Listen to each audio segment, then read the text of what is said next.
Have y'all been keeping up with this Jonah Hill thing? Yeah. Okay. No. Okay. So real quick, if you don't know what it is, Jonah Hill's ex put out a bunch of his text messages to her while they were dating, and she was a surfer. She still is, and then they were dating while she was surfing, and it's him being like, "Why you gotta surf around men, and why you got?" And she's like a surfer and a surf instructor. It's like, "Why you gotta surf with men, and why you gotta post pictures of yourself surfing in a bikini?" And all that. So it was all this shit like that, right? And it just you can see a decline in the text messages where he's clearly so worried about being cheated on, he's not making sense. He's like, "Why you gotta surf with dude?" Because then if you're surfing and then he's surfing, what if y'all start surfing on each other? You know what I mean? And then like y'all are surfing together, and what if you get surf in your mouth? And then now you were just covered in surf, and you come home and you like got surf on you. I was like, nigga, are you all right? Like, so there's been a lot of backlash about him being narcissistic and misogynistic and everything. And I think Jonah Hill committed a cardinal sin. He really did. Jonah Hill told a woman what to do while being an ugly motherfucker. Can't do that shit. You cannot do that shit. Like, look at the text and then look at his face. You cannot tell anybody what to do, sir. That's too much bass in your text right now for that hairline you got, you know? I'm not gonna lie, if John Hamm had sent those same texts, if John Hamm was like, "I don't want you talking to any other men," you'd be like, "Okay, daddy." Like, yes. Did y'all see the Alabama brawl? Yo, who knew Wakanda was in Alabama? That was crazy. You know, that was wild. So many people came out of nowhere. That shit was like Black January 6th. That was like, that was crazy. If you didn't see the video, if you don't know what I'm talking about, I'll explain it really quick. Basically, there was this one guy. He was an employee of the place, right? And he was like asking these people to move their boat, you know? So it was a black employee, but he was asking these people who happened to be white that had the boat to move their boat, and they wouldn't move the boat. I don't even know if this part is true, but I heard that the riverfront boat that was waiting to dock had been waiting for like 40 minutes because these people refused to move, right? So finally he just keeps going, like, "You gotta move the boat, you gotta move the boat." They get out of their boat, they're cursing at him, and he's not backing down. He's like, "You have to move the boat, I work here, you have to move the boat." And then they just keep cursing at him. Finally they put hands on him, and then they start fighting him. And he did his best. He held his own for quite a while. So it's not like they beat his ass, but they were clearly ganging up on this dude, right? And, you know, a lot of people, as soon as they saw the video, they got upset. I got upset once. I thought it was going to bum me out just seeing like 5 white dudes ganging up on this like middle-aged black dude and everything. And some people were upset about the racial part immediately. But I'm not going to lie. I was distracted. I wasn't. I didn't hate these people because they were ganging up on them and they were white. I hated them because they had a boat. You know what I mean? This isn't just a race thing. These rich fucks with a boat are trying to beat up a working class person. Is insane. You know, made me furious. And then they started fighting them, and then like other people came. And, you know, a lot of black people already saw what was happening. So then when the riverfront boat docked and other black people who saw what was happening, they all just swarmed. It looked like, like that one episode in Game of Thrones where, you know, they were losing, but then just more just came down the mountain. It was like, I was like, God damn, okay, wow. Send in the troops, apparently. I should back up. When the fight started, the initial fight where the dude was getting ganged up on, he just threw his hat. Just threw it, and that almost felt like a signal. That was, as a black person, I didn't know that was our call to arms. I didn't know this was like, oh, okay, all right, we go now. That was wild to begin with. Then it was crazy because then so many people swarmed in, it turned into a huge brawl, and I don't know if you saw a video, but there was one person that wanted to help when they saw him getting jumped so badly. that this nigga swam.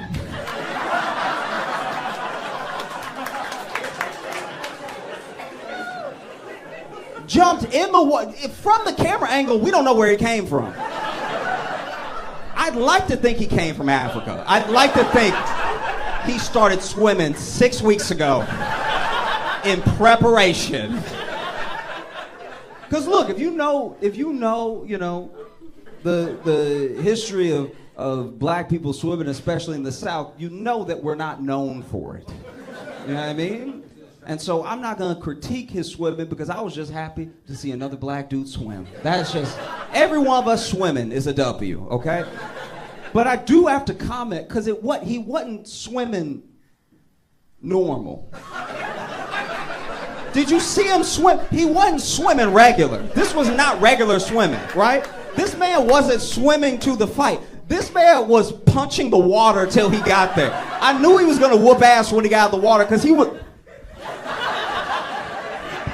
I've never seen someone punch water till they got to their location. That was so crazy. Go back and watch the video. This man punching with horsepower. Like, I've never seen anything like it. And then he gets out of the water, starts whooping ass, everybody whooping ass and everything.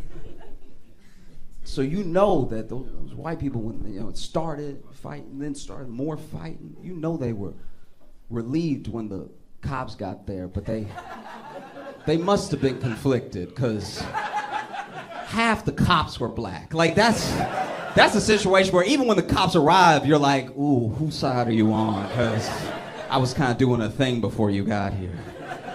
You know what I mean? Honestly, that's what's so wild. Because I think also I've tried to put my mind I've tried to put myself in the mind of each person that was in the video in a way. Do you know what I mean? Because that's a terrifying thing. To get jumped is a terrifying thing. Then the person swimming. Then I'm just trying to think about every angle that I could think about it from. I'm not gonna lie.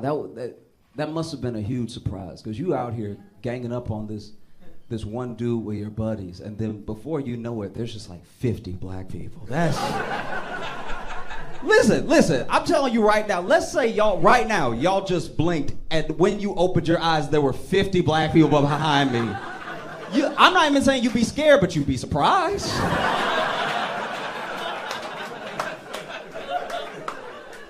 You'd be like, wow, that was fast.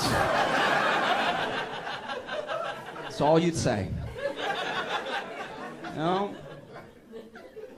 Because that's the thing. That's, I think, the strangest part, one of the weirdest parts, like when you start watching the video, let's say you start watching the video, you had no context, nobody told you what was gonna happen, you hadn't seen any of the memes yet. The craziest thing about what happens is that, especially as a black person, I think some people are curious why black people have been memeing the shit out of it and everything. It's because if you know the South and you know the history of 5 white guys ganging up on a black guy and how that usually goes, you know, especially when they have enough money for a boat. Usually doesn't turn out well, you know what I mean? And so this was a different thing. This is a different outcome than we've ever really seen before, you know? Because I'll be honest with you. Let's say we're in a different time and there's no camera phones and they were able to leave before the cops got there. They would have just beat up that dude and left, you know? And that's my thing where it's like, okay, yeah, whoop their ass, we all laugh, we all celebrate, whatever, but like, fuck up that boat. Like, fuck up the... What are you doing? Like, bust up the bow or something. Like, rip a rudder out, please. I do think that would hurt them more than the ass whooping. They just be standing there and looking like skippers. Not the boat!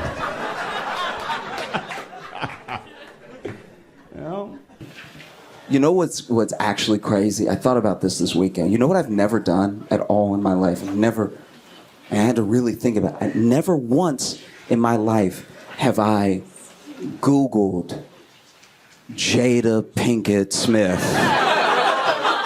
So why do I know so much? Why do any of us know so much? Isn't that crazy? I've never even Googled Jada and Will. I've never sought any of this information. I know so much about them, it feels like we're related. It's devastating. I don't know if y'all saw the most recent interview. She's given her 1,000th. And in it, she says that she says so many things. First of all, she said that she sold crack when she lived in Baltimore, which is like believable. That's a very entry-level job in Baltimore. That part I was like, and? But then she also said her and Will have been separated for like 7 years. Which, what?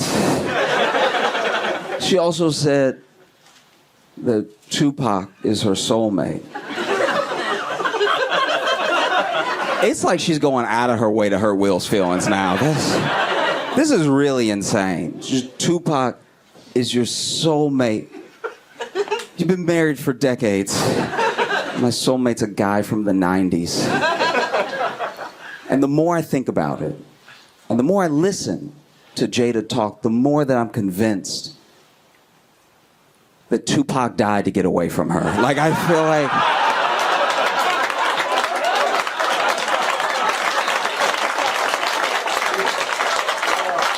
Easily. They dated for a while, you know what I mean? And then he got a taste of what Will has lived with.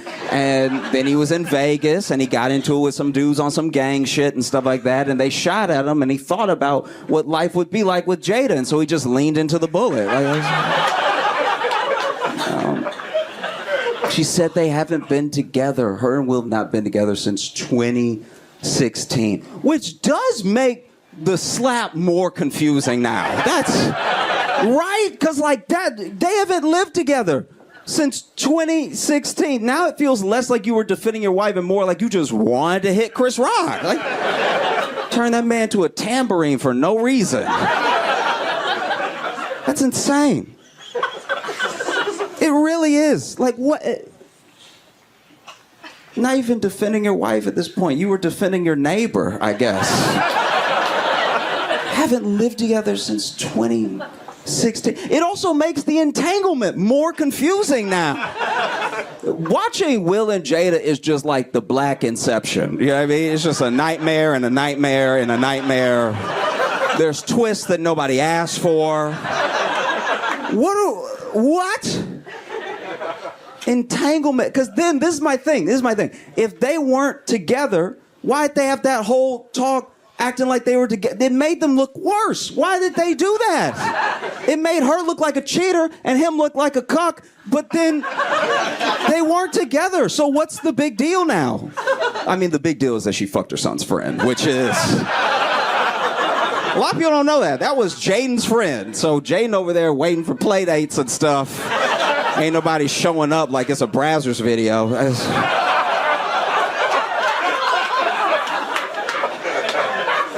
It's so chaotic.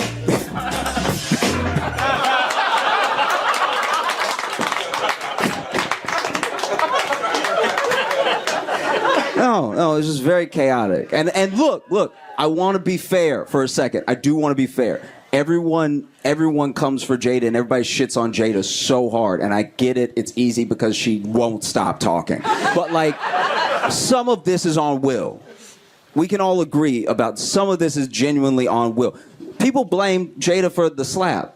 That's not her fault. That's a grown man. And he got up there and he slapped another grown man. You can't blame her for that. It's not like she used her powers. And people blame a lot of the marriage stuff on just Jada. Will is also married to Jada. You know what I mean? He could get a divorce if he wants to, but he doesn't want to. He does not want, and if you pay attention to the interviews, he said it. Divorce is not an option. He'd rather them live as single people and still be married than to get a divorce. Which is weird. It is weird. I understand. For a long time, they were the symbol of black love, especially in Hollywood, right? And that's a symbol that he carefully curated that maybe she didn't want to be a part of, but it's one of the reasons he can't let it go, because it's a failure that he will not accept, right? But to just live as two single people but still be married is weird. It's very odd. Who is it for? It's not for them. They're not together. It's not for us, because now she aired it out. Everybody knows. It's not for the kids, because they're already weird. So who is this for? And like, I mean, it must be rough. I do get it. I have empathy for both of them genuinely, because I think Will, you know, came on strong, wants to make it work and everything, and Jada was just not having it. And a part of me, you know, I'm wrapping up, but just a part of me, a part of me gets it. Because if it's not the life that she wanted, it shouldn't be the life she accepted. That's fair. You're an adult in the world and you make your own decisions and you need to live by them, right? But also, to be fair to her, I don't have a gorgeous millionaire trying to fuck me and marry me. I don't know. It probably seems pretty hard to turn down. I'm not gonna lie. Like if Zendaya walked in here right now and y'all look like you're together, if she told you, bro, if she was like, I want to marry you and be with you for the rest of my life, you'd probably be like, look, I'm in a happy relationship and I found my happiness. I hope you find yours. I'm not saying it'd be easy to say to her. You'd probably say it after I do, but I don't know if y'all saw, but Sam Bankman-Fried was found guilty on all charges. If you don't know who Sam Bankman-Fried is, he's the dude who looked like somebody microwave Shia LaBeouf. He was behind a multi-billion-dollar crypto scandal, and you know, took a lot of people's money. Had a lot of powerful friends, so he could take a lot of people's money. He was found guilty, and you know, he made a serious mistake. He stole money from rich people. Well, when you think about it, it's really all he did wrong. If you steal from the poor, you're gonna be pretty good off. Like, I don't know. This dude is gonna go away for a long time, which is crazy because I don't really understand what he did. But I'm glad he didn't do it to me. I'm like, you ever just, because I never got into crypto because I didn't understand it, so you ever just be so dumb you miss a whole tragedy? You just, because I saw the whole thing coming. I was having FOMO and everything, and then everybody started losing their money. I was like, maybe it pays to not read sometimes. Maybe it's to my benefit that I have stayed as ignorant as possible on very specific subjects in life. I was having a conversation with a friend from back home, and so many things work in connection together to get me where I am. I saw this article about this guy. I think his name's, I might be mispronouncing it, but Brian Mwende, and he is in Kenya, and he was a lawyer. He was a fake lawyer. And he won 26 cases straight.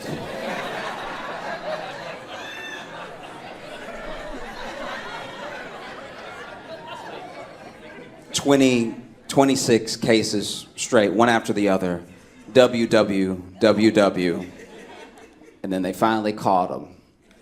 And now he is awaiting trial, where I pray he represents himself. That's phenomenal. 26. You got fake, and apparently it's a whole thing. I didn't know this. In Kenya, this is a whole thing. There are a bunch of fake lawyers, because he was just the first one. There's a bunch of fake lawyers that just never actually passed the bar, but they've been practicing. I guess they got a storefront or something. Like, I don't know, you just walk in and you're like, you seem like a lawyer. You know, the only way I know any lawyer has been a lawyer that I've ever worked with was the paper on the wall behind their desk. If that's fake, I have a fake lawyer. That's my favorite story, though. My favorite thing that happened was Paris Fashion Week. If y'all aren't familiar, Paris has Fashion Week, and all these people high up in the fashion world, rich people, celebrities, they all descended on Paris for a week to see and be seen and stuff. And while they were there was an outbreak of bed bugs, which is hilarious. It couldn't be. You gathered all the richest people in the world together in one place and gave them bed bugs? Are we sure this wasn't an activist? You sure this wasn't Greta Thunberg trying new things? You know what I mean? Just her sitting there like, you take a jet, you pays the price. You know, could have been, we don't know. But it was amazing. They gave all those rich people bed bugs. It made me laugh so hard because it's Fashion Week, so half of them dress like bed bugs to begin with. So like, bed bugs probably thought it was mating season, you know what I mean? They were seeing them walk by like, okay, come through, thickness. I'm gonna take a bite of you later. But no, people from Fashion Week spoke to the press and the public. People from the local government spoke to the press and the public and everything. And mostly everyone was trying to maintain a sense of calm the entire time, right? We're very sorry that this is happening. This is not a reflection on our beautiful city. We're doing our best to move people. Just please stick with us, right? But there was one person that was my favorite. The deputy mayor also spoke to the public and the press. But when the deputy mayor came out, he was like, it's an outbreak. No one is safe. What kind of leader says no one is safe? We just came out of a global pandemic where no country's leader said no one is safe, even when no one was safe. That's crazy. Then the mayor, because the mayor came out, she was ready. She was like prim, proper. She made me feel reassured, and I wasn't even in Paris, right? And then she got this assistant-ass mayor behind her. No one is safe. She's probably like, get him out of here. It's crazy. No one is safe. Every leader I've ever had has tried to maintain a sense of calm in a crisis. I remember when I was in middle school, in English class. And English class was after lunch.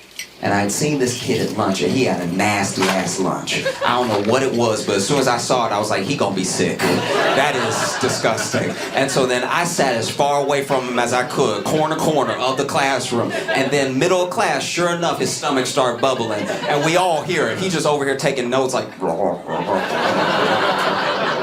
looking at us like, y'all don't hear me, right? It's like, of course we hear you. His stomach is loud as hell. And then in the middle class, he jumps up and runs out. And on the way to running out, because he was very sick, he threw up on the back of like 7 kids' heads. And our teacher said, calm down. I know y'all just got thrown up on. Let me get some towels. It's gonna be fine. She didn't say, no one is safe. You see what I mean?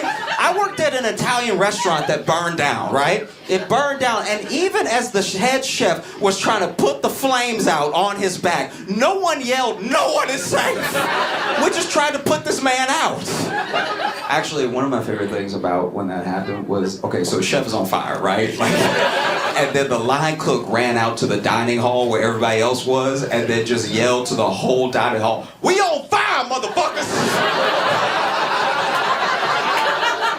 Which is like as informative as it is unhelpful. Like, he's telling them the details, but not enough to get them moving. Also, we are not on fire, just he is on fire. Some of the building is on fire, but mostly as we, it's just him. He on fire by himself, right? And so no one knows what to do, because even if someone ran in now and was like, we on fire, motherfuckers, you wouldn't immediately jump up and run. They looked at him and they were like, so is he on drugs or what's And it wasn't until the chef ran out behind him out the door with a couple flames still on his back that everybody cleared out. He yelled, we on fire, motherfuckers. He didn't yell, no one is safe. What would even possess you to put the words to get to the public, no one is safe?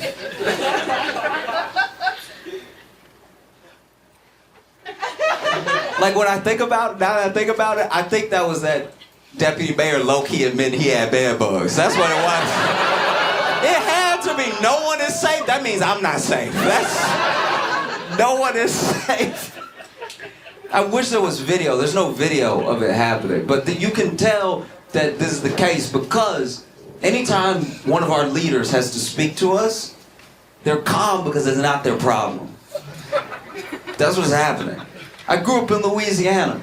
Our whole state would get slammed by hurricanes, and the governor would come on TV and be like, we're gonna stick in this together, all right? We're all in this together. He's clearly in Massachusetts, by the way. We're all in this together, all right? Y'all just stick with me, we're gonna get through this.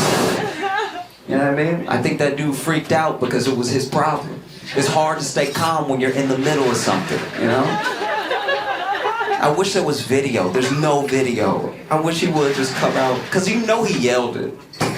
You know, he was like, no one is safe. It's happening to everybody, including really cool people who don't deserve this. God damn, I wish there was a video just to see him be like, it's an outbreak, y'all. We doing our best, but this is bullshit. I thought I had it all figured out, you know. I was sexting.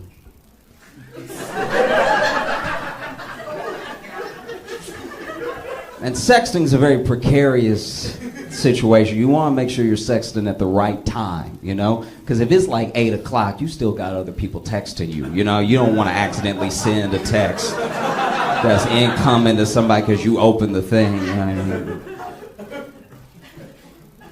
And it's also like, what if you're not that skilled? Like, what if I'm not good texting with just my left hand? Now you texting typos and stuff. It's knocking the sexy right out of your sexting. You know, it's like, I'm gonna fud your bass. It's like, nobody's into it now. You know?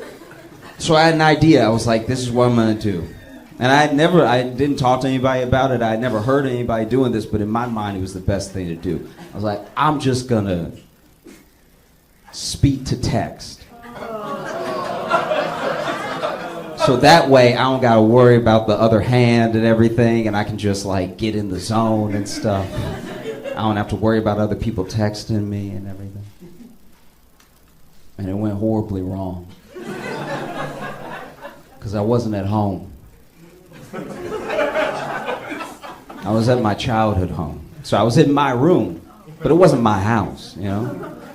And it was, 9 o'clock or so, and we were sexted. That look, I'll read you the thing right now. This is what.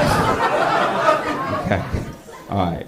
So she's like, "Oh, okay. And what's good? What would you do if you were here right now?" And then I was like, "Girl, I would tear those clothes off." And Mom, what are you doing in here?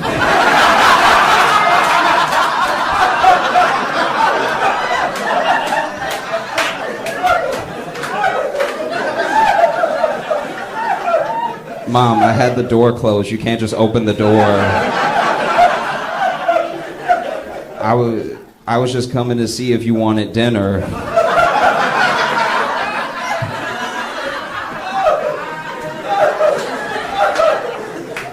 No, I'm okay. Mom, get out right now.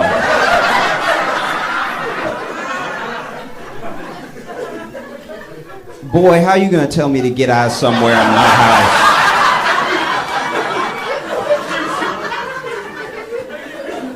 I'm sorry, Mom, please, can you please leave and close the door? You know we don't have closed doors in this house. Which is true, that's a very like black family thing of like you not closing the door in my house. What you up to in there? I was like, Mama, please leave, please, please leave. And she was like, all right, what's the big deal? I was like, nothing, Mom, just please get out of here.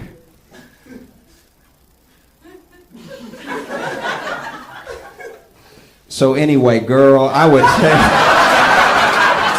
All right, thank y'all so much. Y'all have a great night. I be getting catcalled a lot. And this shit is terrible. Like, it is, I always knew it was bad, right? I never did it. But then, now that it's happening to me, I can see as bad as it was, like now that it's actually happening to me. Because basically what happened is, over lockdown, I let my hair grow out, right? And apparently, from the back, I'm a bad bitch. Like, there's no way around it. It just sort of is what it is. So then, I do a thing, and I know I do this thing. It doesn't make it my fault that I'm getting catcalled, but I know I do this thing where I post up heavy with ass on one leg, right? So then I am standing there, right? And I'm just like posted up like this. Just like looking at the sky or like people walking by, people watching anything, right? Sometimes I'll switch it, but it's mostly the right side. And so I'll be on my right side, and then I'll just hear a damn baby girl, and then I turn around, and then they get mad at me, like I tricked them. I wasn't doing anything. I was looking at the clouds like a God-fearing woman, all right? You're the one that came over here bothering me. Hey, thanks so much for watching. Please like and subscribe, hit the notification bell, and tell a friend. That would be a huge help if you tell people about it. Sharing is great. There's like a share button, but if you tell people, they might click on it.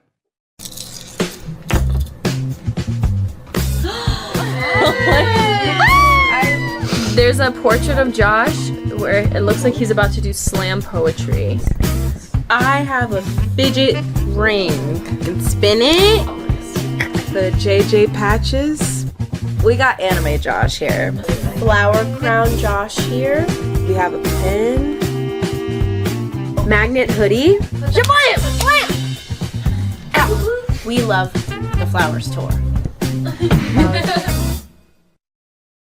Please make it loud for Josh Johnson!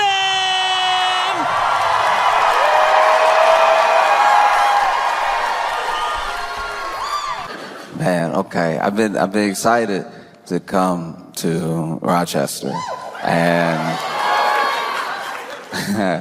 I have been also nervous.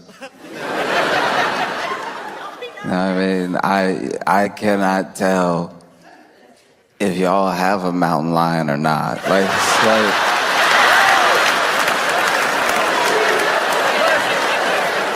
Listen, I can only go off of what I've been watching. And what I've been watching, I'll just walk you through it. What I saw was a news report. This news report was of someone's Ring camera. I like that the whole community is involved in the surveillance. I like that this wasn't CCTV footage. This was, a person's Ring camera. And in the Ring camera, there is what might be, probably is, definitely looked like a mountain lion going for a late night stroll. Fantastic. The mountain lions have heard that Rochester is a place worth parking, and so the mountain lions have shown up, and one particular mountain lion was letting himself be seen. That ended up on the news where I saw it, and I was like, that does look like a mountain lion.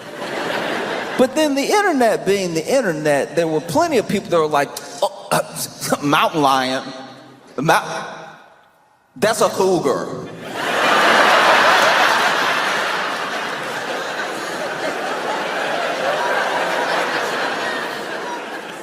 Nothing makes me want to get into it with people than well, actually, that's so beside the point. A very big cat is walking around Rochester. Cougar, mountain lion, help me with the major difference. And then people started to. Initially, when the report came out, there was a shelter-in-place order, right? And I heard about the shelter-in-place order, and I was like, order? Who was fighting to get outside knowing there was a mountain lion out there? Who was like, y'all know I always wanted to pet one. This is so unfair. Every time something fun happened, I gotta stay inside. Shelter-in-place order is crazy. I saw people commenting online off the video, and I saw some people that were like, "Aww."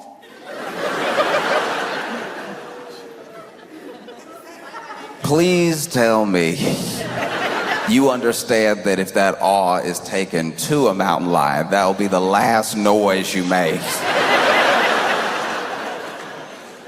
Oh, it's so sweet. Just licking it. Let's go say hi.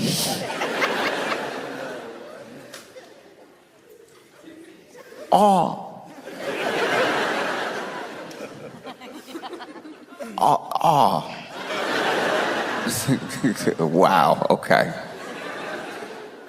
And then from there, you know, people contacted the zoo, and to y'all's credit, y'all's zoo was like, hey, nah. Everybody here's supposed to be here. Okay? We not just loose with the gates like some other zoos have been. We got all our cougars, we got all our mountain lions, every cat is here. And like the fact that this thing was just strolling as well. It's not like running around. Everyone that says they've seen it, it's like quickly become this like urban legend / mascot of Rochester. Because then the people that have seen it, and look, I'm not saying that if you've seen it, you were supposed to tackle it and take a selfie with it. I believe the people that say they saw it. I believe one person in particular that says that he saw it. I believe the man that your news interviewed that said that he saw it. This man should just be an anchor. The man is all the news, and they turn and he went rawr.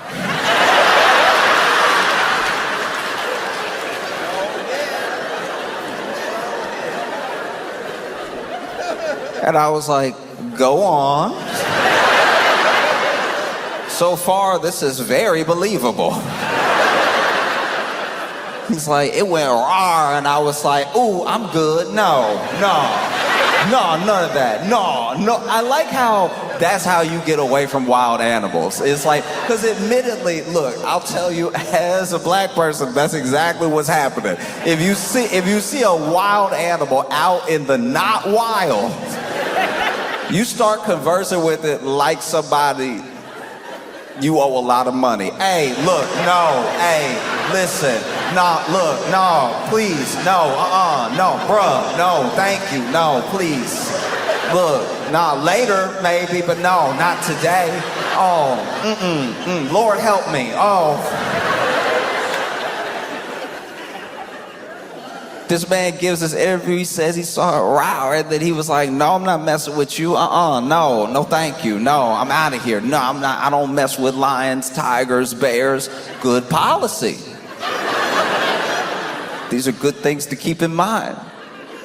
I don't mess with any of them. And then my favorite thing about the interview wasn't that he was like, it could be anywhere.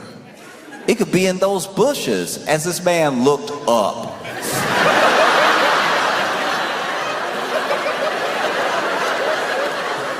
This is why this dude is like low-key one of my favorite people of all time, because I know exactly everything that's going through his thought process while he's talking to the news, and I also could put myself in this situation when he saw the mountain lion. No, I could be in one of these bushes anywhere. He stopped just short of what I probably would have said, which is like, it could be anywhere. Anywhere, these bushes up here. It could be in the house. It could be you. We don't know each other. Like, how we know he didn't stand up, tuck the tail, and was like, reporting live.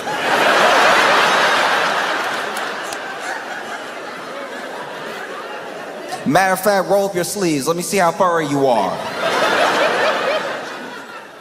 No, my favorite thing about this interview was that this man gave the interview in broad daylight, explaining what he saw while holding a bat.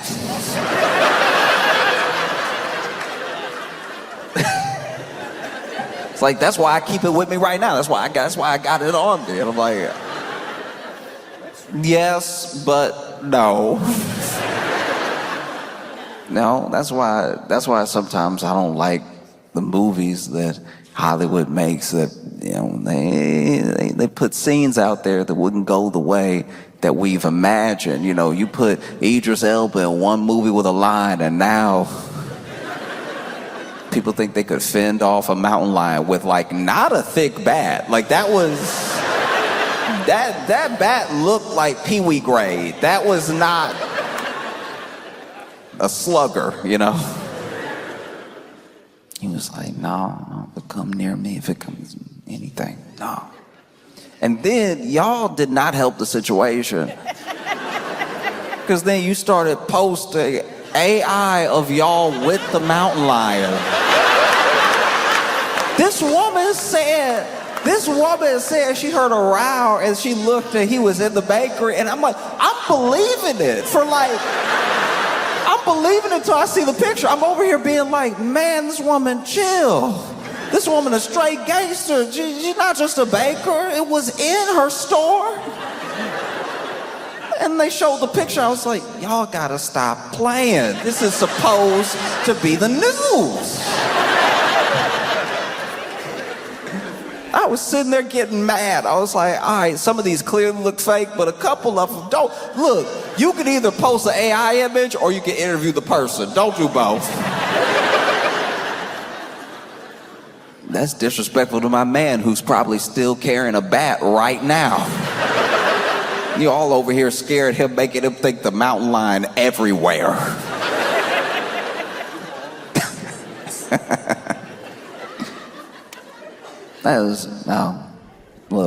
Look, don't approach a mountain lion. If you see a mountain lion, there's a whole number you're supposed to call, so some actual professionals come deal with the mountain lion. That was another little gripe that I had that I will admit. I was like, because I was in my head, I'm like, I'm coming to Rochester. What if I see his mountain lion? I should probably memorize this number.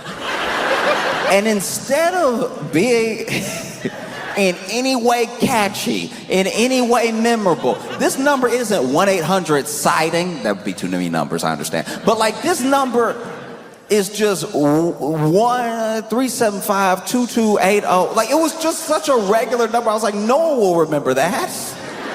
You couldn't even make a number. You couldn't even make it 1-800-GET-CATS. Not even try. Now I'm over here, I see the mountain lion, I don't have a bat on me, anything. I'm doing the regular thing, the thing that we know to do. No, I'm not messing with you. I'm not playing with you. Get away from me. Oh no, oh geez, right? And now I'm trying to call the number and I'm like, 1.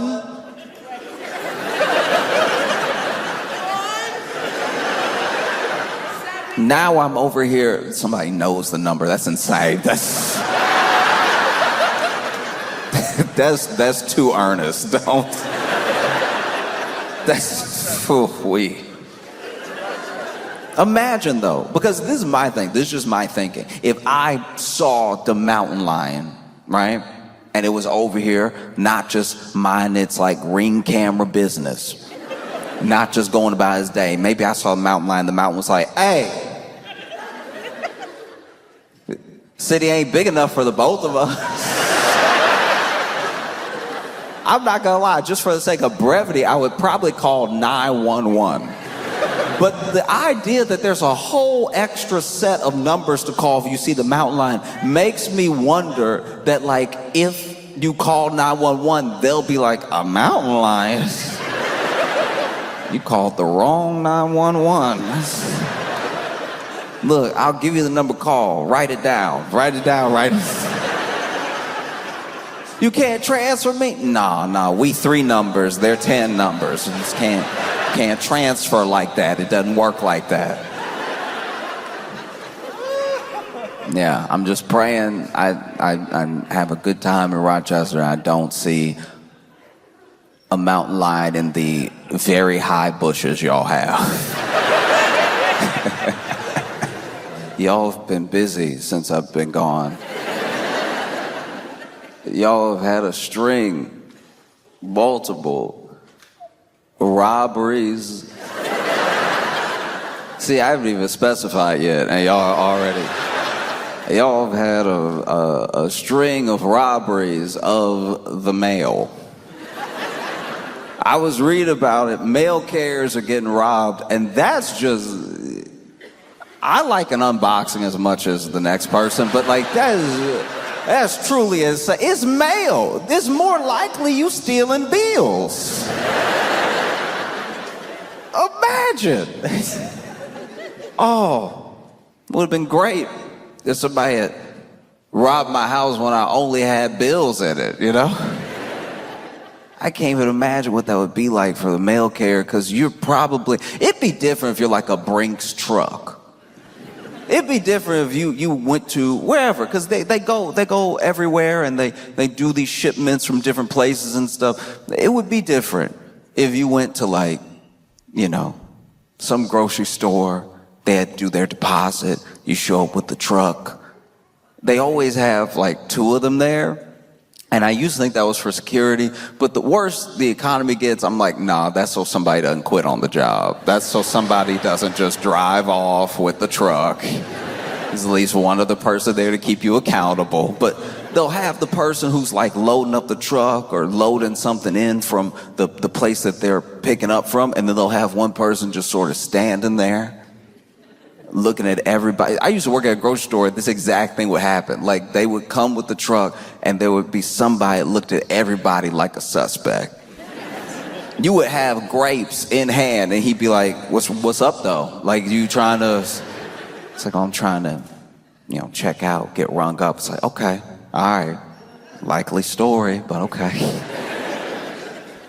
And then, they go off, they deliver it to the bank or whatever. I can only imagine if you work at the mail.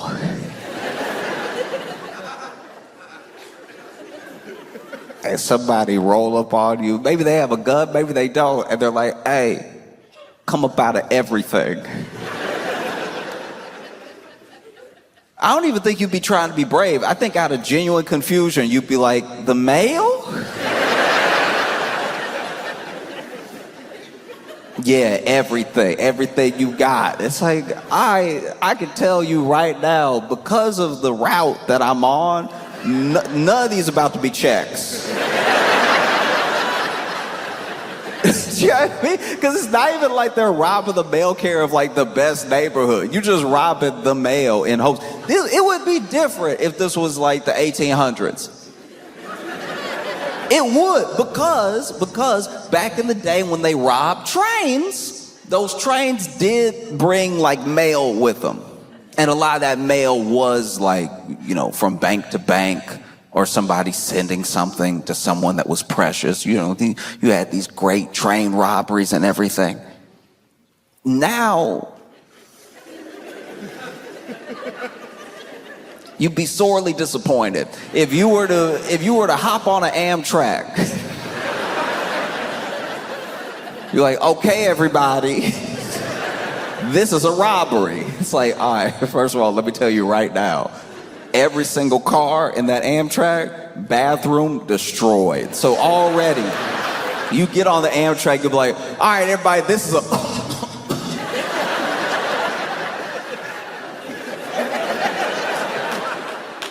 Oh, one of y'all sick? What? Because people used to carry their belongings on them, and now it's just one belonging. Like now the phone's more important than the wallet. For some people, the phone is the wallet. That's why when some people forget their phone, I'm like, y'all didn't take life seriously at all today. Do you know what I mean? Like it's one thing if I forget my ID, or if I forget one of my like cards, or if I forget my keys or my AirPods. Like, you do the little check before you go, make a song out of it, right? It's very different if you decided, hey, I'm gonna put everything in the phone, that way it's all in one place. Some people even put the card in the little pouch behind their phone. I remember the first time I saw that, I was like, this is a horrible idea. Just attaching the wallet to the phone. And they're like, no, now everything's in one place. I'm like, yeah, you made it easy for the mugger. That's all you did. You still gonna be forgetful. I don't know why we think that like changing that thing will like change us. Do you know what I mean? My friend is very forgetful. But then he's like, no, if I just put it all in one thing, I'll be fine. I'm like, no, you'll forget more at once. Your day will be worse. Because then, I already saw this, right? You saw that they put the phone into the back of the case, into the wallet, right? All one thing. Then they were like, why even use a case? Let's just mush the credit cards into the phone, let everybody pay with their phone. So now, a lot of my friends don't even carry credit cards. It's just the phone. So now when you forget your phone, I'm like, who are you? The phone was your ID. It was your credit card. It was your phone. This is what's crazy about losing a phone now. Not just on top of, not just on top of like how much we keep in it, but my friend locked himself out of his house because he had put his keys in his phone. Because you know they have that thing now where certain scan, you can scan and then just boom, click, and then the door opens. He did that because he was like, why keys? Keys are so archaic. And then pitched it to me like this. Why am I just walking around all day jingling? What am I, the crypt keeper? Why am I running around here, cling, cling, cling, cling, cling, cling, cling, cling? No. That is entertainment for babies, all right? Only thing that keys are good for, put the keys into the phone. And then with the credit card, he was like, why am I just carrying around plastic all the time? Then the card expired. You don't even know the card was about to expire. So then you over here trying to pay for your groceries looking dumb. Looking over here. No, I swear, there's money in the account. I don't know why this is happening. You got the Brinks guy staring at you like, all right, you said it was all about grapes, but it looked like it's not all about grapes. So what's really hood?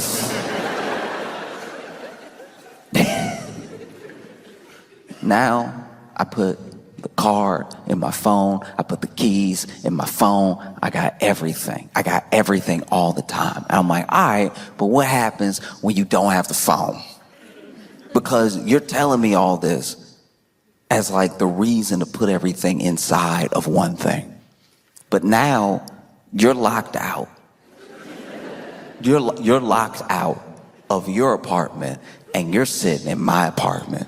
Somebody who uses a key to get in. I don't know. I feel bad for you. You gotta use this archaic technology. You gotta turn it with your wrist like you're from 2000 BC. And then that's the other thing that was crazy. It's like all these things that were for ease, he ended up being so much worse off because I told him, I was like, you didn't even have your phone on you to call me. You had to find me.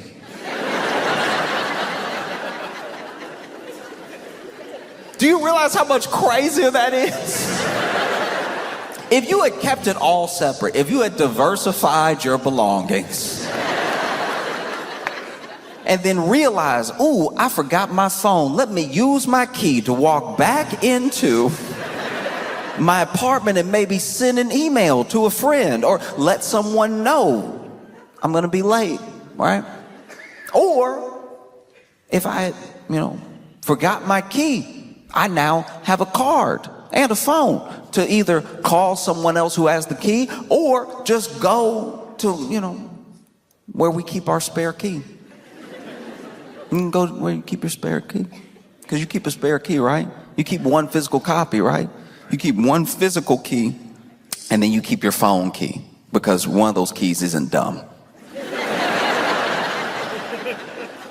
And he was like, why would I have a backup regular key?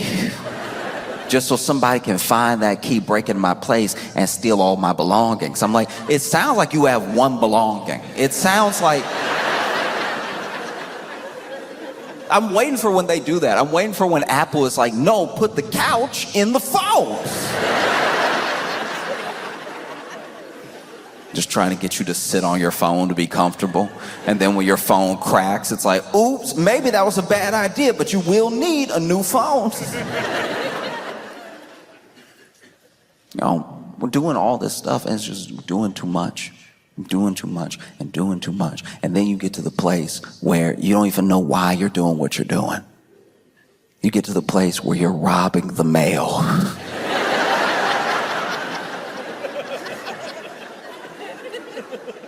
Truly for what? At best, it might be like a blender. If you are robbing the mail and it is not an Amazon package, you're already losing. Because when I tell you right now, this mail that you're stealing, this like paper that you're stealing, is paper that the people it's going to don't want. Forget bills. This is like begging people to open up a new credit card. It's begging people to subscribe to a magazine they subscribed to one time. It's just asking for money. And then you do that, and then you open all that mail in your place, which is also against the law. You doubling up on felonies. What's the plan here? Because now you've opened the check. Let's say you got a check. Let's say somebody still works in 1990. And let's say that you got the check. What is the plan now? To go to the bank and be like, hey, I'm 8 people.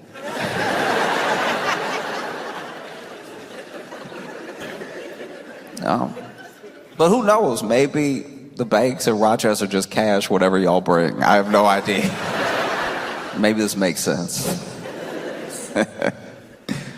I know it's been spoken on already, but I am genuinely, I've been looking it up. I've been educating myself, and I'm fascinated at the origin of the garbage plate. Because here's the thing. I'm not here to talk about if it's good or not, or the aesthetic or anything like that. I'll get to the aesthetic, but like the name. I don't know. This is what I think happened. This is okay. Look, I'm pitching you what I think happened because we didn't have to get here. Anything that is good does not also have to have like a derogatory name, right? But I think that like something happened. Something happened where like I live in New York City. I live in Brooklyn, and New York City is very dirty. There's a lot of garbage out. No alleys, just street. I remember the first time when I moved to New York, because I moved to New York with very little frame of reference of what New York would be like. And so I moved to New York and I saw the trash on the street and I was like, oh, okay, I didn't know we were in a state of emergency. I had no idea. I picked the wrong time to move because the garbage, and piled up too, almost organized in its chaos, piled up about waist high at the sidewalk, you know? And then I realized that's what you do there. You put the garbage on the street. Like for a day, well, not a day, for like 3 days out of the week, we are the garbage. And somehow nobody has seen fit to just make an alley.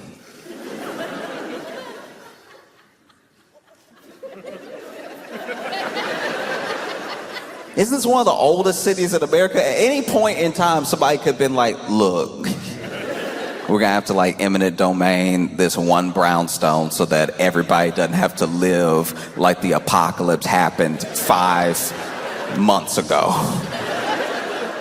It will be a beautiful day in New York City. You'll be walking happy. And then you will, as an adult,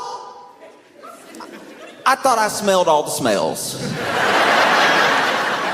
As a grown person, I was positive I'd even smelled all the mixes.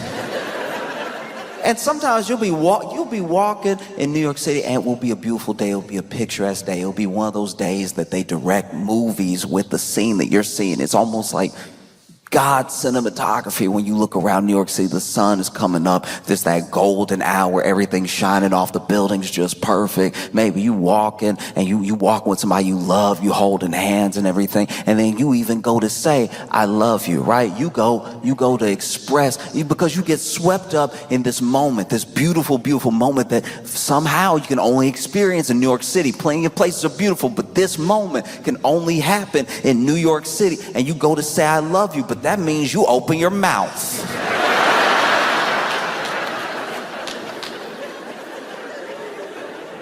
And so now this person whose eyes you were looking deep into, you go,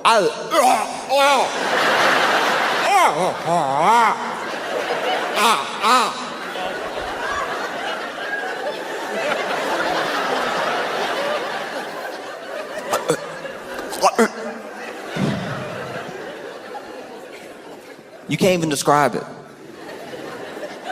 You can't even describe. The only thing that even comes close to it is if you like ran onto like an Amtrak train with the bathroom door open. You've never felt or smelled anything like that. You felt like you were walking through a cloud when it happened. And now you're doubled over. That moment has happened in New York City for as long as New York City has been around. Since its founding. Since they were like, no, just mush them together.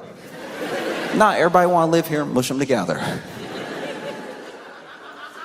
No, it's and on top too, let's build up.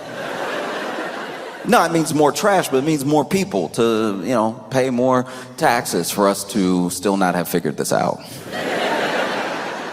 Look, it's a phenomenal idea. There's no way, no, you can't cut through these buildings. You can't tear something down. No, that'd be crazy. This thing is worth $2 million.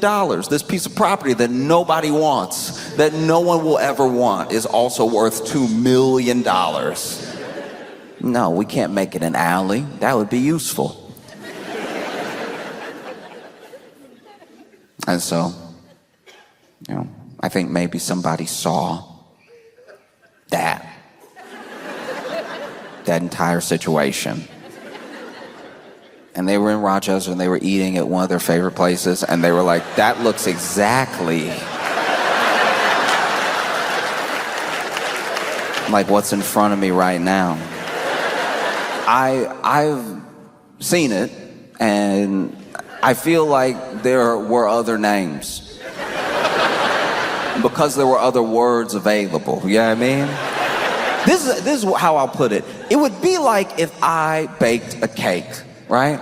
If I baked a cake and it was a triple chocolate cake, right? So, and not just triple chocolate in the way that's like chocolate layer, chocolate layer, chocolate layer. Let's say I really took my time. I really did something like decadent. I really made like one layer almost like chocolate chip cookie. It's a little bit more brownie than it is like cake. And then the layer above that, I went a little bit like dark chocolate with it, right? And it had a little bit of filling in the sides of it that was also like something you don't usually get in chocolate cake. And then the top of the chocolate cake is very light. Very, like, not the, like, fondant type stuff, like very light icing and a very, like, moist top, melts in your mouth, right? And then you had this chocolate cake, and it was actually, let's just say for the sake of argument, the best chocolate cake you've ever had in your life. Incredible. You were moved by how good this chocolate cake is, because you never had chocolate cake like it. This might make you act different, move different throughout your life. You never had chocolate cake like this before. Never has somebody put chocolate cake on a dish and then you put fork to cake and then fork to mouth and cake to mouth and then felt this good about your life and yourself, right?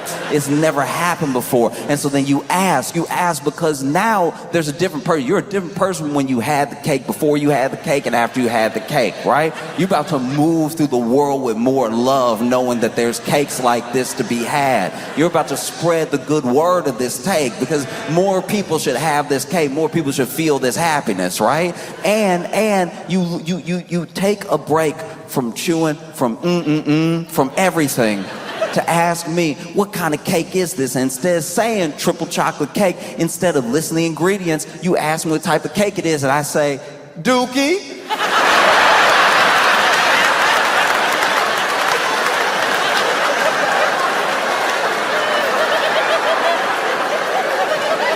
I called it Dookie, because, you know.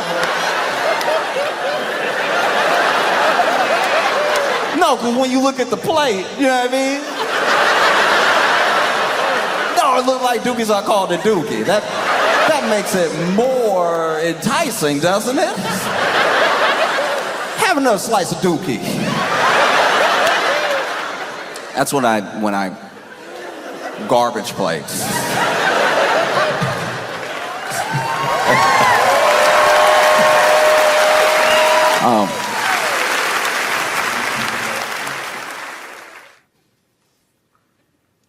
They may have found signs of ancient life on Mars. And I don't know how that helps us.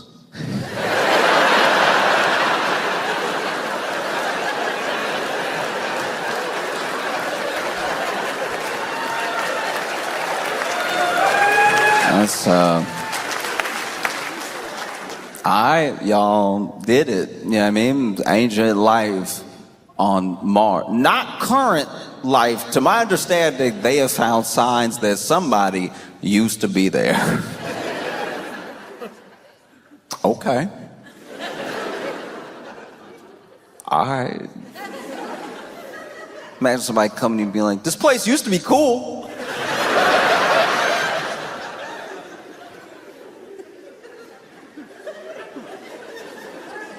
Because I've thought about that. I've thought about how, what if, let's just say, for the sake of argument, what if there was like ancient life on Mars?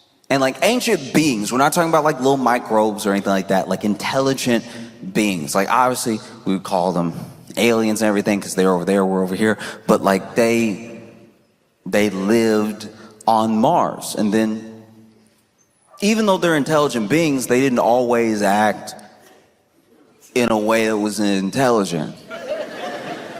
You know what I mean? They didn't take care of themselves, each other, or their planet. And maybe they built out systems that didn't actually benefit all of them, just a few. And then it got to a point where they were not just unhappy with each other, they were unhappy with their planet, a planet that they had basically ruined. It used to be dope, and now it's whatever it is now. And so then they worried that there was no way to reverse course. There was still time, but they were like, what are you gonna do?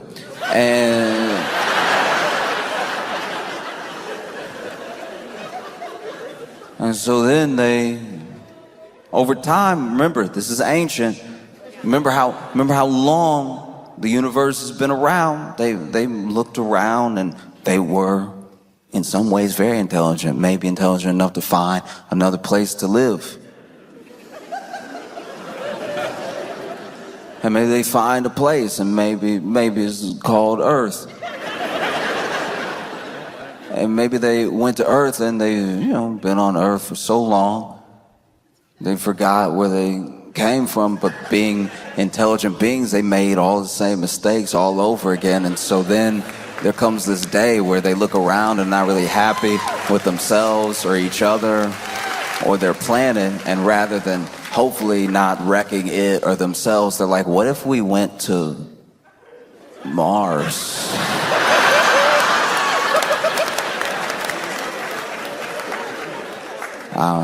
Maybe there's something there.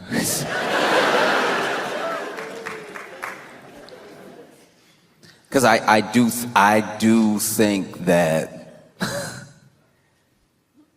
I don't know, I feel like that's as likely as finding life on Mars.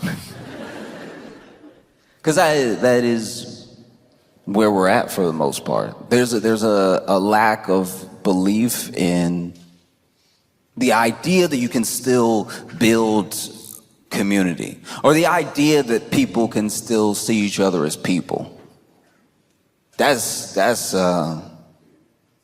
incredibly troubling and scary. I think that we rely now on communication that is more served to us than we seek out. We feel like we seek it out because we're discovering it in real time. In real time, you are discovering your For You page. In real time, you are discovering when you're scrolling and you feel like because you're making the choice to scroll that it's the choice what you see next, but it really isn't. And based on a bunch of things about you, we think we're shaping the algorithm, and it's a high likelihood it's the other way around. Because based on how you've built your habits gets based on whether you get served contempt or compassion. And so then when it's time for us to talk, we have a very different view of how people are in the world. Like all of social, all of this stuff, every platform, it's just a mirage. But when you're out in the desert by yourself, which it feels like a lot of people feel that way. A ton of people feel like they're out by themselves, right? And you see this thing up ahead and you think you know what it is, and it turns out to be a mirage. It's very hard to convince anyone of that idea. And so that's what I watch more of than anything else. It's just the idea that I know what's going on, I know what people are saying, I know how people think, and I've got a big picture of everything that's going on. It's like I promise you have a snapshot. No person, no single person online is one thing. No idea is one shared belief by everyone. And once again, no matter what you do, even when you think you're gaming the system, even when you're like, but I log out sometimes, I guarantee you're being served a certain amount of contempt and a certain amount of compassion, and it's all driven to keep driving you. You want to know what people think, you want to know how people are, you just talk to people. This is the only way to find out. If you want community, you build it as best as possible. And you build it in any way that you can. Some of that will include being online. Some of that, I'm not talking about talking to your friend in a DM. I'm talking about the way we see each other is so important. And the way we see each other is being molded and affected without people understanding that they didn't actually get to participate in some of this. You don't know what impact you have to anyone that's outside of your sphere. It's why I do my best. I'm not perfect, but why I do my best to be, hopefully, the best version of myself all the time. Because people are only going to see a sliver. So if what they see is good, maybe they'll think the world's a little bit better. And if they see bad, they might think the world's a little worse. And it goes moment to moment. And no matter how much you try to put out, you can still get drowned out. But I know that when I see people, when I see anger, when I see hate, when I see love, when I see compassion, I know that I'm seeing all of it at one time. And then the real mix of it that's out there is different than what's in my phone. The same way you shouldn't put your keys and your wallet and your...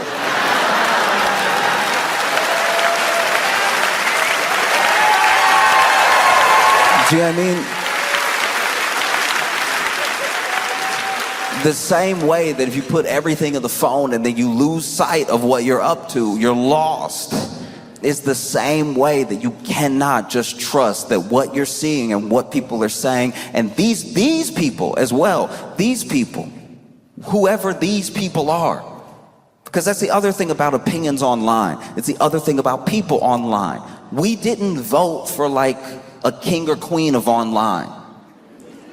Somehow any person saying anything is representative of everybody at any given point. That's not possible. I wish it was what was happening when it was like a smart person. But like, who knows? Like, smart people usually don't keep you online because they're like, hey, you should live your life. It's very bad for business. When people live their lives and when they meet people and when they talk to people and they have real conversations with people, when they really sit down with people and they get to know people, that's scary. It's scary for everybody who benefits from what you're like when you're just on your phone. You need to be very, very careful of how we look at other people, how we judge other people, because I'm telling you right now, this thing will run away from you. You will leave the house thinking the entire world is the devil without ever having checked with any other person. Do you know what I mean? I've gone outside and I've talked to people, and there are people, I'll tell you right now, there are people that scare me. There are people that scare me. There are people that walk around on trash day in New York and yawn. That's insane. That's it does. I don't know if it gets crazier. That's terrifying. And I'm talking like hot summer trash day. Not today, Satan. No, I see that, and I'm not gonna lie, I cross the street. I treat them like they got a pit bull. I treat them like, you know?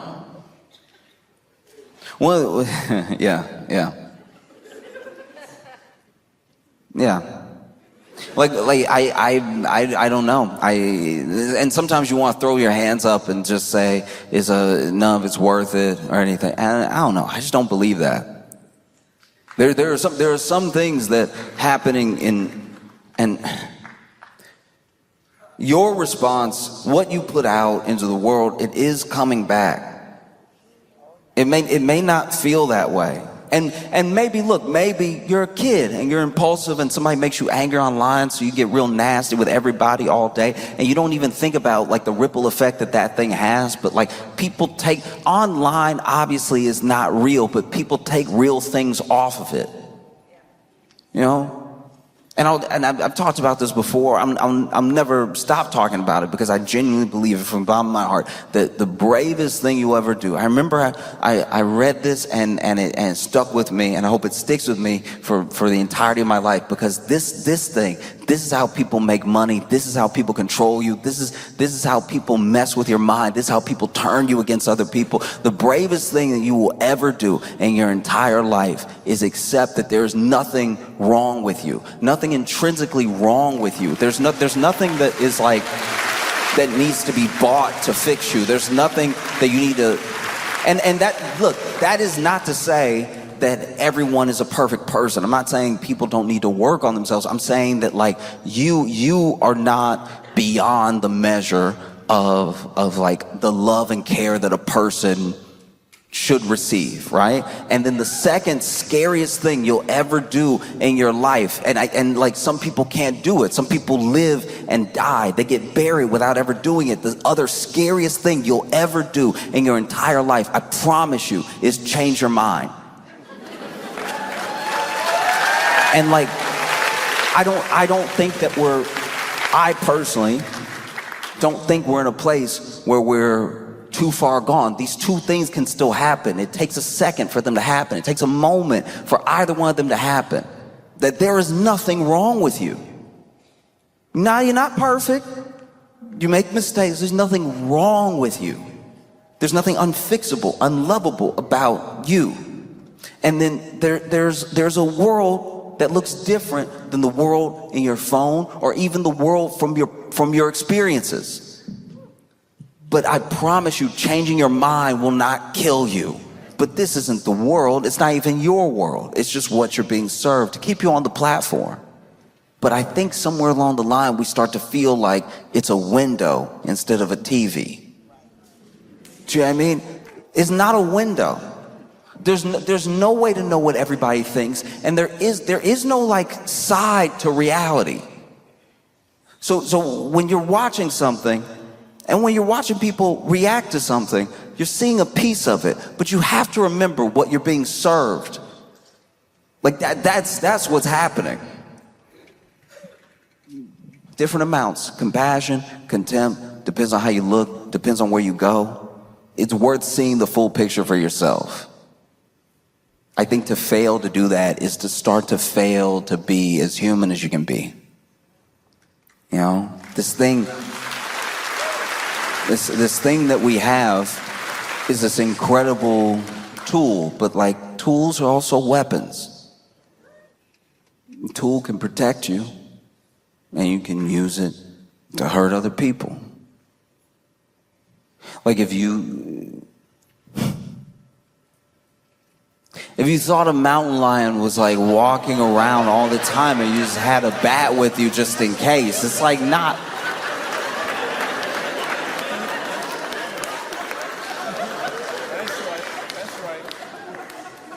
But these things are tools, and it's very important to remember who's using the tool. We think it's us all the time, and I think that is a mistake.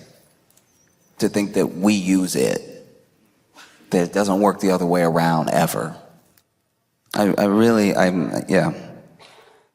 love you all, and I appreciate every single one of you. I don't want to see.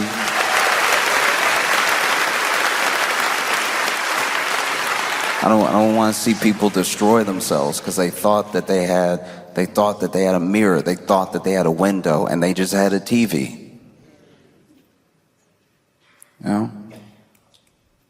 So I appreciate every single one of y'all. I can't even describe it. I was so excited to come here and spend time with you, and that is definitely in spite of the mountain lion. So. Rochester, y'all been amazing. Thank you so much. I appreciate y'all so much.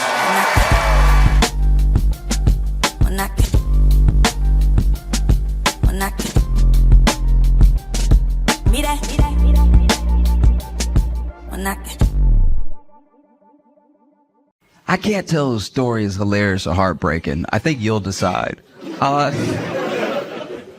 There's a pastor in Colorado that scammed his congregation out of $3.2 million. No,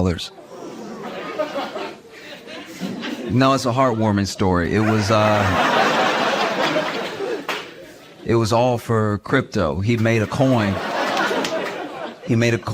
And he passed it off to his congregation, saying that the Lord wanted to bless them. And then they invested. And then he's now been caught and is being charged with fraud. And he pocketed 1.3 million of the 3.2 million. And so he came out and he made a video. And in the apology video, he is very honest. He's like, listen, the Lord spoke to my wife and I and said to, make this coin and everything. And I even said to God, I like how he acts like God is a guy, just like, and that he's a guy that he can't get on the phone right now, but was talking wild a couple weeks ago. And so he's like, and then look, I was even asking God, because I'm not even omniscient like God is. I'm not over here like God. And I even asked God, I was like, where's the liquidity going to come from? And honestly, if your pastor ever says liquidity to you, that should be the first sign to run. Run as fast as you can, as far away as possible. And so he's like, I even asked God, where's the liquidity gonna come from? And God said, trust me. And so then I immediately told you it would be fine. That's my bad. I want you to know, out of that 1.3 million that my wife and I pocketed, 500,000 went to the IRS, which is a meaningless detail, by the way. Like, yes, you paid your taxes, but that's just a weird thing that the pastor did to be like, hey, look, while we're being honest, I got fucked too, okay? IRS really get everybody, don't they? It's like, as much as we hate the IRS, you're not gonna flip this around on them right now. And then he got caught and he's like, yes, we did spend it on some trips and a home renovation that the Lord told us to do. And it's like, I'm starting to think that Lord is just some guy's last name to him. Just a Marcus Lord that does a lot of cocaine. It's like, I got a new coin. You should tell your peeps, you should get them in on it. Because I've read a good portion of the Bible, and I don't know. No, like, I'm not saying I'm smarter than everyone that was in the congregation. I'm expressly not saying that. Like, but it is a thing where it's like, if you read the Bible,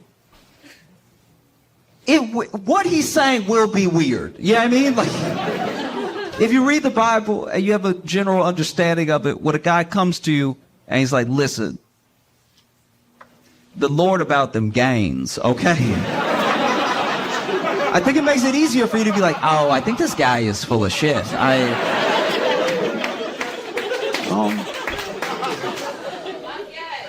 Thank you. But that's a scary thing, though, is that, like, there's a blurred line now, blurred almost to the point of being indistinguishable between, like, pastors and influencers. You know what I mean? Like a pastor used to be, at least where I come from, a pastor used to at least be poor. You know what I mean? When a pastor is poor, they're very easy to believe. Because you see how poor they are, and they're like, oh, you really about that life. Do you know what I mean? Like, it's like a poor pastor is like it's like a gang member that has been shot a few times, where you can see the lumps. And you're like, oh, you're really dangerous, okay. A pastor that's poor makes a more convincing argument. Because even when you try to check their work, you're like, if nothing else, even if they are absolutely out of their mind, they at least believe this because they're willing to dedicate their whole life to, and to it exactly, to it only, right? To whatever mission they feel like God has led them to. They're willing to focus solely on that to the point of being completely removed from the world, right? So any worldly thing doesn't affect them. They have no interest in it. They're only focused on whatever the thing is. Maybe it's helping people. Maybe it's spreading the word. Maybe it's knocking on doors at 6 a.m. or whatever they feel led to do. And then a rich pastor has a more alluring argument. Because a rich pastor rolls up in a Rolls Royce in a $10,000 suit with a $200,000 watch and a pinky ring. Like, the amount of pastors dressing like pimps needs to be talked about.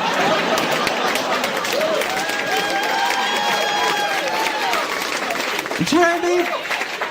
It's like there's too many wires crossing with, like, I'll see a pastor dressed fully like Don Bishop Juan, and I'll be like, oh, yes, you are pimping your congregation. Yes, I get it. Wow. And in their faces too, you're brazen with it because you dress rich in front of them and they're poor to make you rich. And wow, that is ballsy. Maybe you do have God's protection.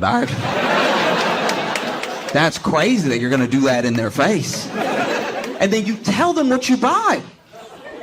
If you see these televangelists, they tell the people what they bought with the money that they said was going to missions and to... Because when the plate is getting passed around, it's so that we can help the poor and that we can spread the word and that we can, sort of build up the church to have things for you as a community. One of the only reasons to have church is for a community. It doesn't even have to be fully like-minded people. It could just be people that you feel like safe and in communion with. And so, yes, sometimes everybody pulls their money together and then they're like, what would be great is a rec center for the kids. And then a church will put all their money into building a building that could be a rec center for the kids so that they don't get in trouble. There are lots of things and ways that churches spend money that I do think are good. And so when I see like a mega church's facilities, I'm not immediately skeptical. It's when I see the person and he's dressed so much like a pimp. Like, I cannot stress this enough. It is full pimp outfit. Like, it's to the point of tacky. Like, we're not even talking about just because he has a suit. I'm talking about he has like, they are all stopping short of a cane. Like,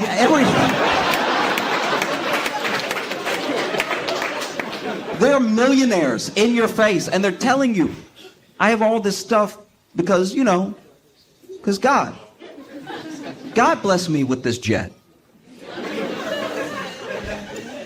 I purchased this jet for the Lord so that I could fly from place to place quicker, spreading the message. And I would even believe that if we didn't have Zoom. If Zoom was not a thing, I would get a pastor being like, I have to get over there to spread the word as quickly as possible. They don't know. They have no idea. And it's not like we can send them a telegram or something. It's not like there's been iterations of communication for decades that would negate me buying a jet to fly it to, I'm not going to tell you where.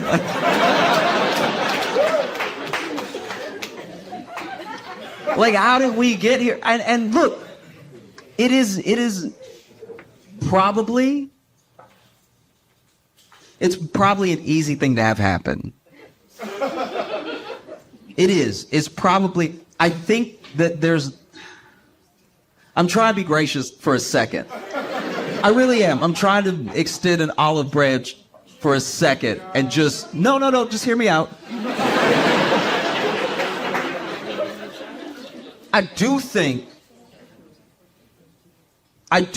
that there's something that speaks to these pastors, but I think what has happened is that they have mistaken God for their intrusive thoughts. Do you know what I mean?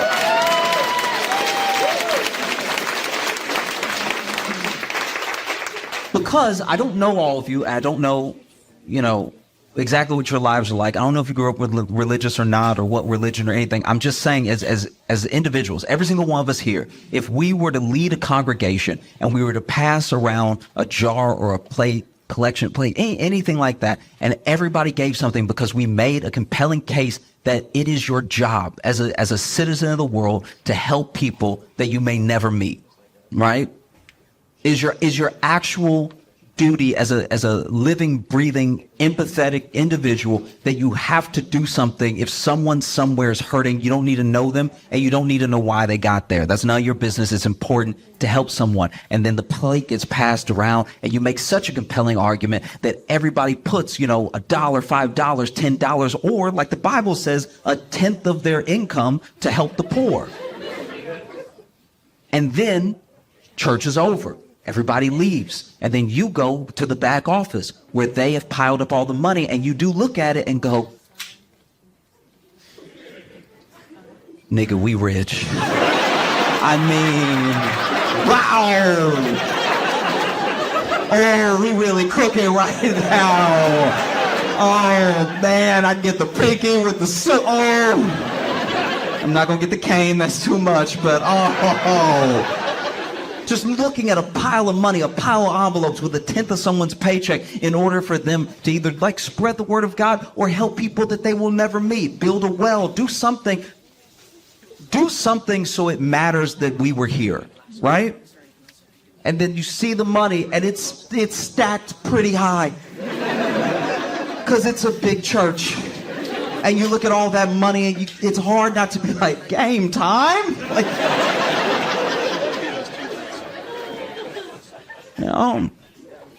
that's a tough thing. A friend said to me today, because I was telling him about the story, and he said to me that if churches did what they were supposed to do, we might not have much homelessness. You know what I mean? Like if churches were really about it, in a compelling way, in a way that was genuinely uncomfortable. In a way that was like, I'm gonna tell you a story, and you're gonna judge me, but it's fine. I was at a theater when I first moved to Chicago. And when I first moved to Chicago, I didn't have any money, right? And I especially did not have much to spare. But I was at a show, and I was at that show because it was free. So it was a free midnight show that I loved so much. I made sure to go there every Thursday night because I knew it was a free show. I could do something. I could meet other comics. I could, learn by watching them and everything, because everyone on the show was incredibly funny. It was actually a sketch show, ironically enough. And there was a person that came in, and she came in and she clearly had nothing, right? Her clothes were torn and everything. Her hair was a little messed up, and she had a little bit of a limp. And she was asking people for change. And you gotta remember, this is like a kind of swanky place. Like it has a little bit of that underground grunge feel to it, but it's also like a nice place with a nice bar and everything. And so everybody was like, no, no, no, no. And everyone was varying degrees of like just ignoring, politely saying no, being aggressive, get out of here sort of thing. And then someone came and they asked her to leave, right? And so I see all that happen. I'm sort of sitting in the back towards where the showroom is. And then this was all happening towards the front. She didn't get far in.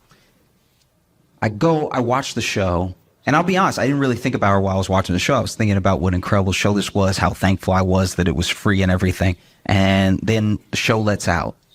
And I guess because a couple hours had passed, she gave it another try. So she came in, she was asking people for change. And once again, it was varying degrees of not looking at her, asking her to leave them alone and everything, politely saying no. And so then I had about $3 in my pocket.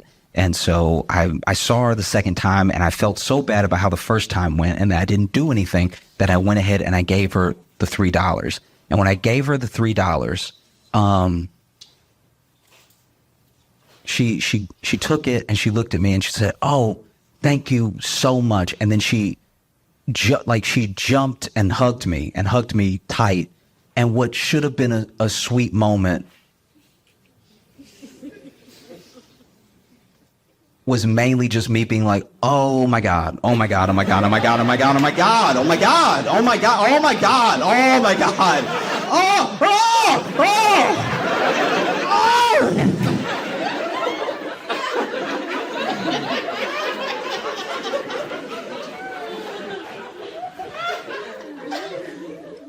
And then she walked off, happy as could be, walked out of the venue. And then I was like, I gotta wash my hands, I gotta wash my hands, I gotta wash my hands, I gotta wash my hands.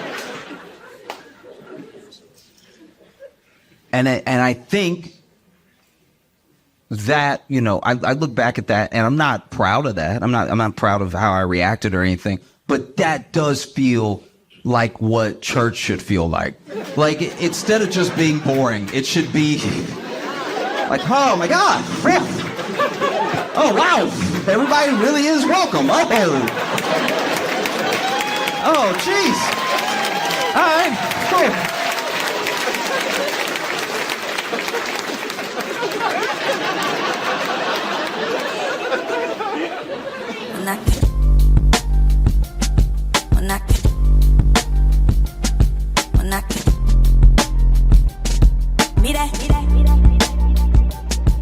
knocking.